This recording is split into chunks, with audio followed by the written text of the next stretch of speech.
Il existe une force silencieuse qui anime les personnes véritablement accomplies. Elle ne crie pas, ne réagit pas impulsivement, ne se désespère pas lorsque tout semble se détraquer. Cette force, c'est la capacité de rester centré, même lorsque le monde s'effondre autour de soi. C'est le pouvoir de se comporter comme si rien ne vous affectait, même si, intérieurement, la tempête menace de vous submerger. Et il ne s'agit pas de feinte ou de froideur émotionnelle, mais d'une maîtrise intérieure que seuls les plus déterminés développent, un autocontrôle conscient, cultivé avec discipline, clairvoyance et une foi inébranlable en soi. Lorsque l'on parle de succès, beaucoup pensent immédiatement à l'argent, au statut social ou à la reconnaissance. Mais le véritable succès commence bien avant ces réussites visibles. Il commence dans l'esprit. Il commence lorsque vous décidez que, quoi qu'il arrive à l'extérieur, vous continuerez d'avancer avec fermeté. Il commence lorsque vous refusez d'être commandé par des émotions passagères, par des critiques extérieures ou par les circonstances du moment. Réussir, c'est avant tout une décision de rester serein face au chaos. Et cela exige de la force, mais pas la force des muscles ou d'une voix forte. Cela exige la force de celui qui connaît son propre but et refuse de l'abandonner. Cette capacité à agir comme si rien ne vous affectait n'est pas naturelle pour la plupart. Elle doit être construite, brique après brique, pensée après pensée, habitude après habitude. Le monde vous mettra à l'épreuve. Il vous provoquera, vous poussera à vos limites. Et c'est là que vous devrez choisir. Réagir comme tout le monde ou répondre comme peu le font. Ce choix façonne votre destin. Réagir est impulsif. Répondre est stratégique. Réagir vous place dans le rôle de victime. Répondre vous positionne comme créateur. Imaginez un instant que tout autour de vous tourne mal. Délais non respectés, personnes vous décevant, attentes déçues, portes qui se ferment. La plupart s'effondrent, se paralysent, se plaignent, abandonnent. Mais il existe un type de personne rare qui, même dans ce scénario, reste debout. Qui respire profondément, réorganise son plan, apprend de ses chutes et avance. Cette personne comprend quelque chose que la plupart n'ont pas encore compris. Le pouvoir de ne pas se laisser abattre. Et c'est de cela que nous allons parler aujourd'hui. De comment développer cette attitude. Comment construire un esprit si fort, si convaincu, si aligné sur un objectif supérieur qu'aucune critique, aucune perte, aucune adversité ne puisse briser votre cheminement. Non pas parce que vous êtes devenu insensible, mais parce que vous avez appris à considérer les défis comme une partie naturelle de votre parcours de croissance. Et plus que cela, vous avez appris à utiliser ces défis comme carburant pour aller plus loin. C'est le point de départ pour ceux qui veulent se démarquer dans n'importe quel domaine de la vie. La capacité à rester calme tandis que les autres perdent leur sang-froid. À maintenir le cap même lorsque le chemin devient sombre. À agir avec clarté lorsque le monde exige des réactions impulsives. Le succès n'appartient pas à ceux qui créent le plus fort, mais à ceux qui réfléchissent le plus profondément. Et qui réfléchit en profondeur, apprend à ne pas se laisser emporter par ce qui est superficiel, passager, émotionnel. Avez-vous déjà vu un vieux chêne affronter une tempête? Les feuilles peuvent s'envoler, les branches peuvent se balancer violemment, mais le tronc, enraciné profondément dans la terre, demeure ferme. Ainsi doit être votre esprit, ainsi doit être votre attitude. Ainsi doit être votre vie. Et ce que nous allons construire ensemble en ce moment, c'est exactement cela. La base solide d'un esprit inébranlable, d'un comportement qui transmet un pouvoir silencieux, d'une attitude qui transforme les défis en victoire. Préparez-vous à transformer votre façon de penser, d'agir et de réagir. Car, lorsque vous maîtriserez l'art de vous comporter comme si rien ne vous affectait, le monde n'aura d'autre choix que de vous respecter. Et le succès ne sera plus une possibilité, il sera inévitable. Commençons par ce qui semble simple, mais qui transforme radicalement la trajectoire de ceux qui décident de le prendre au sérieux, la maîtrise de ses propres émotions. Alors que la plupart des gens vivent comme des feuilles emportées par le vent, réagissant à tout ce qui se passe autour d'eux, les véritables maîtres de leur destin vivent comme des racines ancrées dans le sol. Ils ressentent, bien sûr, ils sont humains. Mais ils ne se laissent pas conduire par l'émotion du moment. Cette différence est cruciale. Sentir est naturel. Se laisser commander par ce que l'on ressent est un choix, et un choix dangereux. Imaginez quelqu'un qui se réveille le matin, reçoit une mauvaise nouvelle et permet déjà à ce seul instant de définir toute sa journée. Cette personne confie sa force à quelque chose qui, souvent, est hors de son contrôle. Maintenant, comparez cela à quelqu'un qui reçoit la même nouvelle, respire profondément, analyse, accepte ce qu'il ne peut pas changer et décide d'agir avec clarté, malgré le malaise. C'est cette décision qui sépare ceux qui survivent de ceux qui triomphent.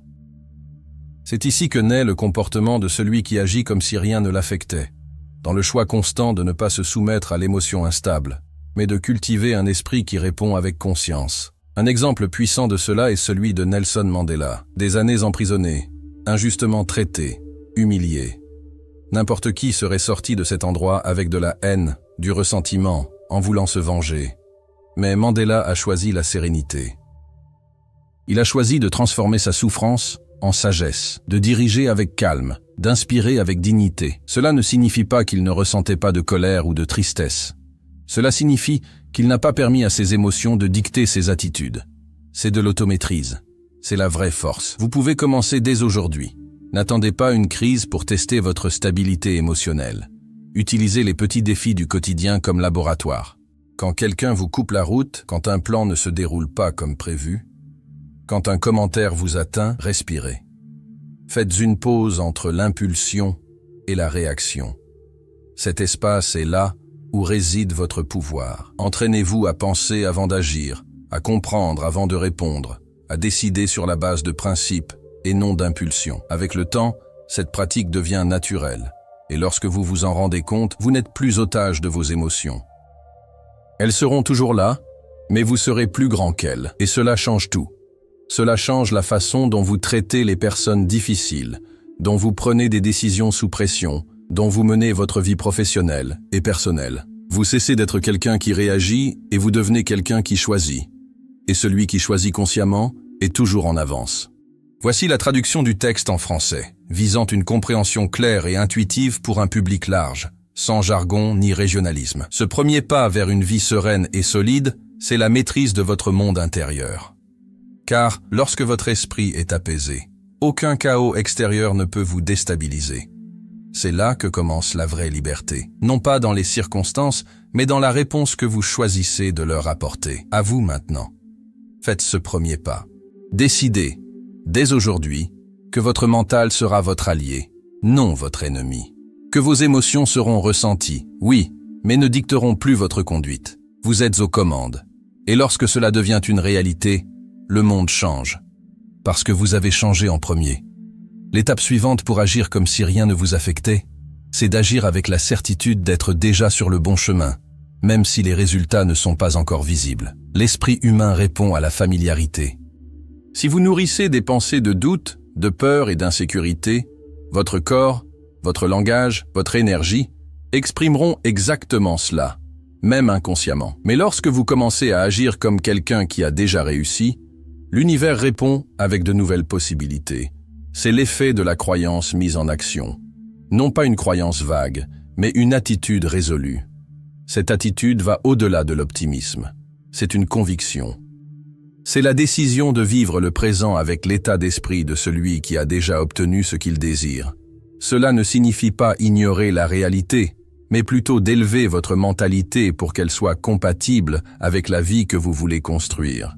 Lorsque vous agissez comme une personne accomplie, même sans applaudissements, même sans reconnaissance, vous entraînez votre esprit à fonctionner à un nouveau niveau de conscience.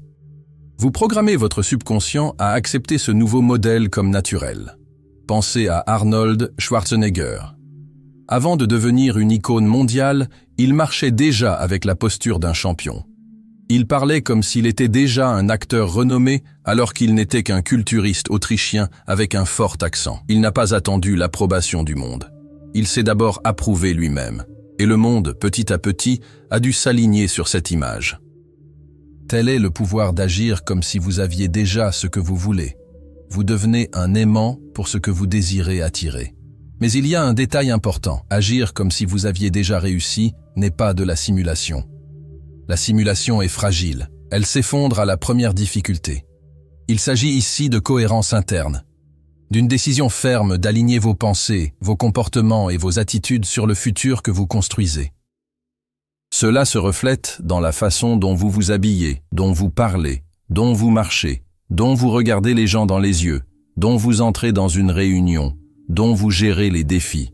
Tout communique votre identité, même sans un mot. Cette identité doit être construite chaque jour. Et la meilleure façon de le faire est par la répétition consciente. Réveillez-vous et demandez-vous: comment agirait aujourd'hui quelqu'un qui a déjà accompli ce que je recherche? Comment parlerait-il? Comment se déplacerait-il? Comment réagirait-il à ce que je suis en train de vivre? Ces questions ajusteront votre comportement, votre énergie, votre vibration. Et cela, avec le temps, deviendra naturel.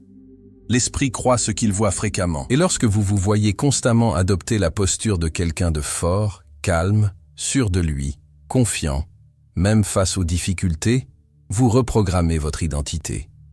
Et cette nouvelle identité attire de nouvelles opportunités, de nouvelles relations, de nouveaux chemins. Il ne s'agit pas d'attendre pour ensuite changer. Il s'agit de changer maintenant pour ensuite attirer. Agissez d'abord. Le sentiment viendra après. La posture précédera le résultat. Et lorsque vous serez constant dans cette pratique, le monde commencera à vous traiter comme quelqu'un qui a déjà réussi. Parce que vous aurez commencé à agir comme tel. Et cela change tout. Si quelque chose différencie vraiment ceux qui prospèrent de ceux qui se perdent en chemin, c'est le soin apporté à ce qui nourrit leur propre esprit. Votre comportement face aux défis est le reflet direct de l'environnement mental dans lequel vous vivez. C'est pourquoi le troisième principe pour agir comme si rien ne vous affectait est de protéger votre esprit avec la même attention que vous protégeriez votre bien le plus précieux. Car il est, en effet, votre plus grand trésor. Tout ce qui entre dans votre esprit façonne vos pensées, et vos pensées façonnent vos décisions, votre énergie, vos actions. Beaucoup de gens vivent démotivés, anxieux, confus, sans réaliser qu'ils sont constamment entourés de paroles, de personnes, de contenus et d'habitudes qui sabotent leur clarté et leur force intérieure. Ils veulent agir avec confiance, mais passent leur journée à écouter des plaintes. Ils veulent garder la foi, mais nourrissent leur esprit de nouvelles anxiogènes. Ils veulent se concentrer, mais vivent immergés dans les distractions. C'est comme vouloir des fleurs dans un sol empoisonné. Protéger votre esprit est donc un choix radical. C'est décider que vous serez le gardien de votre propre jardin intérieur. Et que peu importe combien le monde essaie d'envahir cet espace, vous garderez la porte fermée à ce qui ne vous élève pas. Cela commence par ce que vous consommez.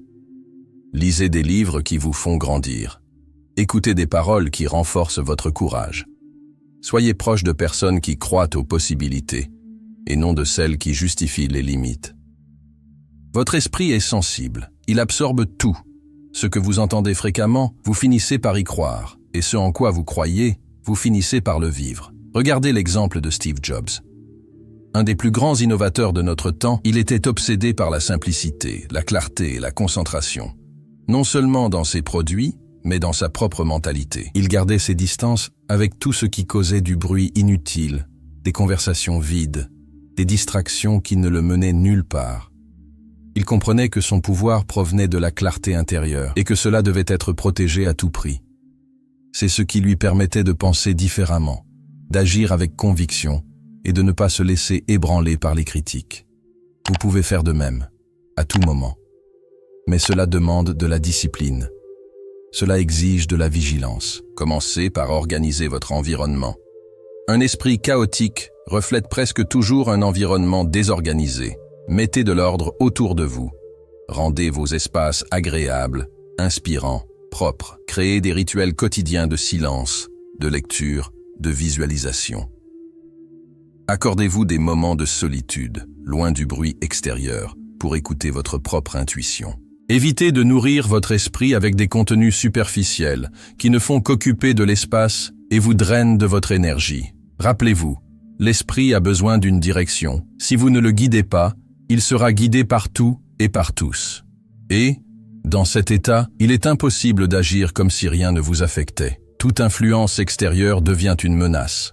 Tout commentaire négatif vous déstabilise.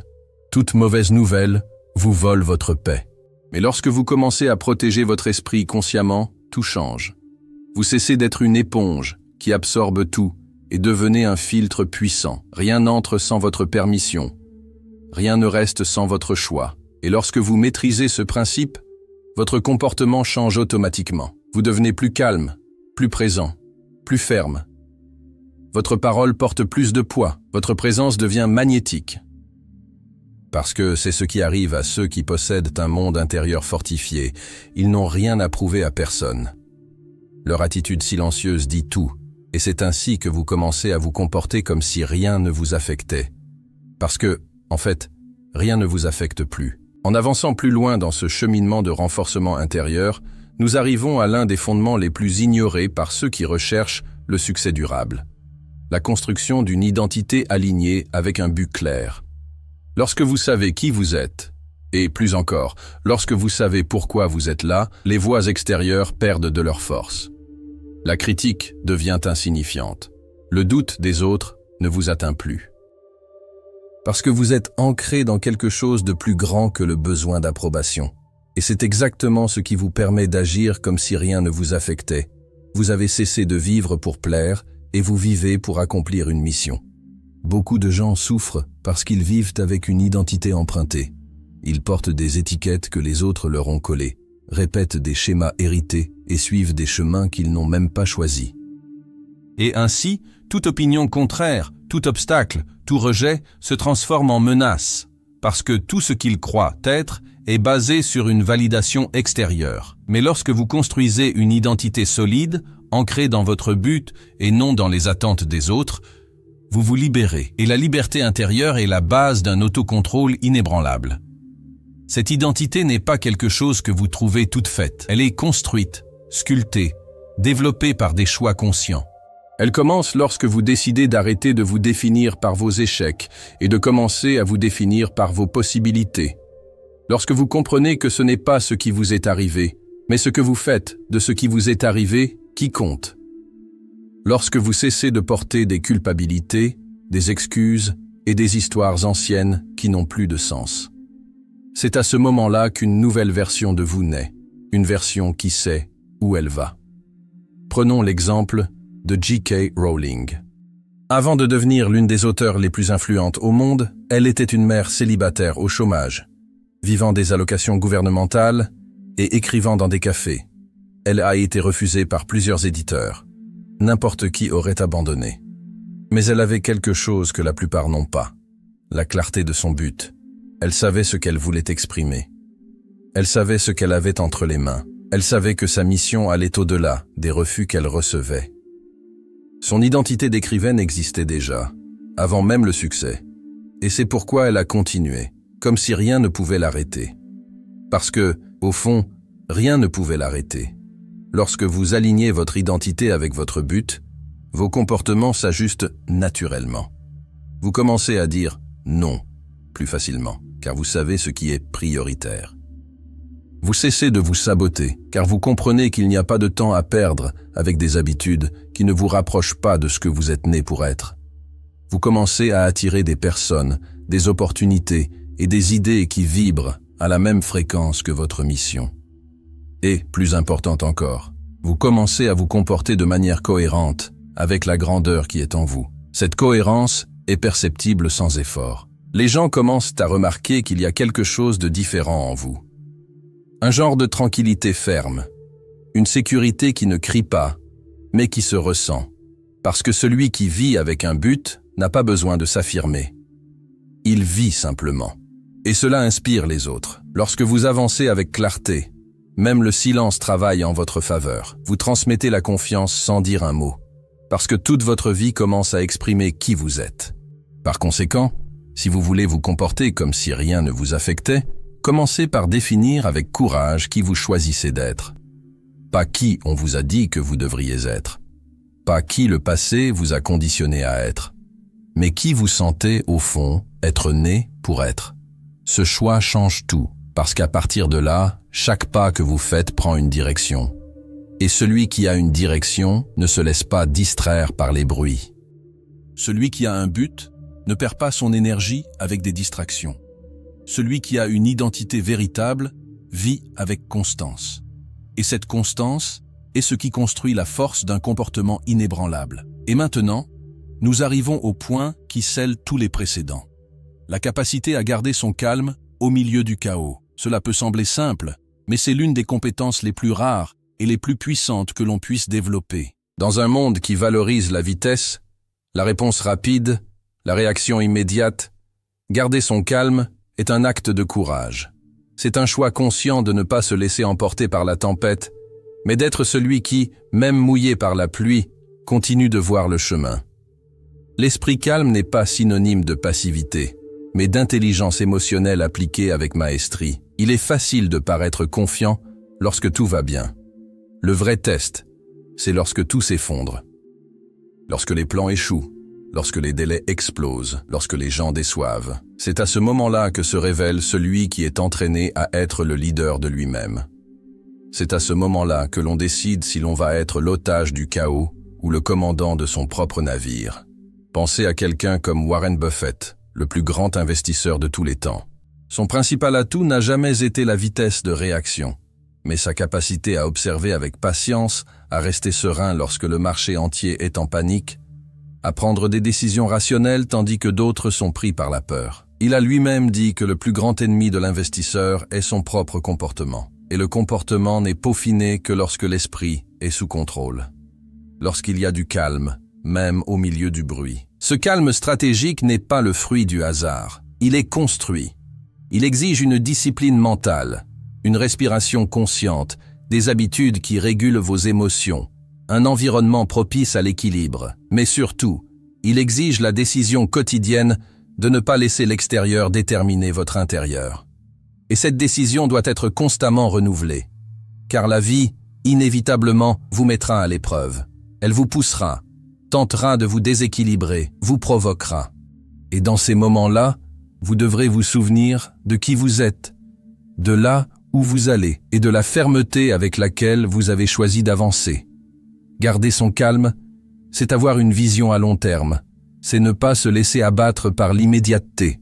C'est se rappeler qu'un faux pas ne définit pas un parcours, qu'une critique ne définit pas votre identité, qu'une erreur n'efface pas tout le progrès accompli. C'est comprendre que la précipitation aveugle, mais que la sérénité éclaire. Et lorsque vous devenez cette personne, celle qui respire profondément avant de parler, qui réfléchit avant d'agir, qui écoute avant de juger, vous vous démarquez, car vous devenez rare, et tout ce qui est rare devient précieux. Cette attitude se manifeste même dans les moments les plus simples. Lorsque vous décidez de ne pas entrer dans une discussion inutile. Lorsque vous choisissez de ne pas répondre à une provocation. Lorsque vous faites un pas en arrière, non pas par faiblesse, mais par sagesse. Lorsque vous reportez une décision, non pas par indécision, mais par stratégie. Ces petits gestes façonnent un comportement qui dit au monde « Je ne perds pas mon sang-froid, car je suis aux commandes ». Et ce commandement silencieux est perçu. Il inspire confiance aux autres. Il transmet de l'autorité sans crier. Il attire les opportunités car il dégage de la sécurité. Les gens sont naturellement attirés par ceux qui arrivent à garder leur calme, même lorsque tout le monde autour d'eux perd le contrôle. Et cette capacité devient un atout dans tous les domaines de la vie, les affaires, les relations, le leadership, le développement personnel. C'est pourquoi, si vous voulez vraiment vous comporter comme si rien ne vous affectait, cultivez cette sérénité intentionnelle. N'attendez pas la tempête pour commencer à vous entraîner. Pratiquez dès aujourd'hui. Commencez maintenant. À chaque petit défi, à chaque tension du quotidien, choisissez de respirer profondément. Choisissez d'observer avant de réagir. Choisissez de penser clairement. Car chaque fois que vous faites cela, vous entraînez votre esprit à vaincre. Vous devenez celui qui, au milieu du bruit du monde, reste en paix. Et c'est cette paix qui vous rend imbattable. Maintenant que nous avons parcouru ensemble chacun de ces 5 piliers, il est temps de clore ce cycle avec la conscience que tout ce dont vous avez besoin pour transformer votre vie est déjà en vous. Le comportement de celui qui agit comme si rien ne l'affectait ne naît pas du hasard, ni de la chance, ni d'une génétique privilégiée. Il est le résultat direct de choix conscients cultivés chaque jour avec discipline, détermination et concentration. Vous avez appris que maîtriser ses émotions est le premier pas pour ne pas se laisser emporter par le monde extérieur. Qu'agir comme si vous aviez déjà gagné est une attitude qui précède le résultat. Que protéger son esprit est une pratique sacrée. Que vivre avec un but défini vous donne des racines inébranlables. Et que garder son calme dans le chaos est une des plus hautes expressions de force que l'on puisse atteindre. Mais rien de tout cela ne fera de différence si vous laissez ces idées rester à l'état de théorie. Une connaissance qui ne se transforme pas en action est comme une graine laissée dans un tiroir. Elle a du potentiel, mais elle ne germera jamais. C'est pourquoi je vous invite à prendre une décision maintenant. Pas plus tard, maintenant. Décidez qu'à partir de ce moment, votre attitude face à la vie va changer. Que vous allez commencer à appliquer ces principes, aussi petits qu'ils puissent paraître au début. Demain, au réveil, agissez avec fermeté, avancez avec détermination, répondez avec calme, choisissez avec sagesse. Et lorsque les premiers défis surgiront, car ils surgiront, affrontez-les avec la sérénité de celui qui a compris. Vous n'êtes plus maître de ce qui arrive, mais vous êtes complètement maître de la façon dont vous y répondez. Et cette conscience vous place dans une nouvelle catégorie. La catégorie de ceux qui dirigent leur propre vie. N'attendez pas que le monde s'aligne pour changer. Changez maintenant. Transformez-vous maintenant. Car à partir du moment où vous commencez à vous comporter comme si rien ne vous affectait, quelque chose de puissant se produit. Le monde cesse de vous mettre autant à l'épreuve, car il perçoit que vous êtes déjà au-dessus des petites provocations. Vous devenez trop grand pour être ébranlé par des choses insignifiantes. Et ce n'est pas de l'arrogance, c'est de la maturité. Alors allez-y, appliquez, expérimentez, ajustez, croissez. Ce n'est pas un chemin de perfection, c'est un chemin de conscience. Et chaque pas fait avec intention est déjà une victoire. Vous avez déjà ce qu'il vous faut. Le pouvoir est déjà entre vos mains. Le monde ne sera plus le même lorsque vous déciderez d'agir comme le maître de votre destin.